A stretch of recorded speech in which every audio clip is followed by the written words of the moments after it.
Welcome in British journalist, political analyst Jonathan Sacerdoti. Jonathan, thanks for coming on today. All right, tell me about this decision to resign here. Was it anticipated? Did we see this coming? And what's been the initial response? See it coming was Boris Johnson. Everybody else was there, I think, somewhat ahead of him. And yesterday evening, when we were all going to bed, Boris Johnson was still insisting, word from Downing Street said, that he was going to stay in position, stay in place, and simply replace those people who'd resigned in the cabinet. But of course, by the time morning broke, I think it was apparent even to him that after 59 MPs had quit the government, there wasn't really much he could do other than resign. Still, there wasn't the word immediately that would happen, but eventually it became known that he was going to resign and that we would be waiting for that speech he made on the doorstep of Downing Street, in which he said that he intended to step down because the Parliamentary Conservative Party had decided it needed a new leader. And he had a few barbed lines like that in his speech, where he made it clear that it was them that wanted him gone, not him, that he wanted to stay because he feels that he got an enormous portion of the vote in the last general election. And as such, he thought it was his responsibility and his duty to stay in power and try and deliver what it is he'd promised in the election campaign. But that's not going to be anymore. Boris Johnson is now going to step down and he will be replaced in the party. Is there now division within the Conservative Party? There is division, and I think there was division before as well.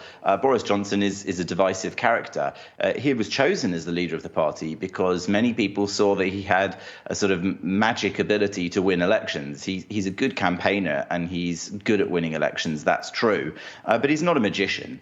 And I think that has worn off over time. Yes, he got them a very big majority in the last general election. But since then, all sorts of things have gone wrong for him. And more importantly, his day-to-day presentation and demeanor, his day-to-day actions, not necessarily on policy, but on how he presents himself and the government, have not been to everybody's liking within his own party. And I think the final straw that broke the camel's back was what we heard about just before. It was this issue about Christopher Pincher, his deputy chief whip, who resigned, saying he'd been very drunk the night before and had groped two men in a private members club. And then all sorts of questions ensued as to whether or not Boris Johnson had known about previous allegations made against him about sexual harassment or sexual misconduct before he'd made him deputy chief whip in the first place. And what really did it for him was that he changed his story 2 or 3 times on whether he did or did not know, starting out by saying he didn't know and then ending up by saying, well, he did know, but he forgot about it when he decided to make him deputy chief whip. It's that sort of thing that disappointed people in his own party, his own loyalists even, who'd stood up for him. They just said it put their integrity into question. Sure, they just want the truth. All right, Jonathan, let's take this big picture now. When you look at U.S.-UK relations, do you see anything sort of changing following the shakeup? Well, it will be interesting to see because, in particular, one of the interesting ideas at play was to do with Northern Ireland and the EU. Boris Johnson won because he said he was going to get Brexit done. He'd campaigned for Brexit, and then when the country voted to leave the EU, he campaigned to be the head of the party and the prime minister because he hoped people would believe he could push Brexit through where Theresa May, his predecessor, couldn't. She was in deadlock in Parliament.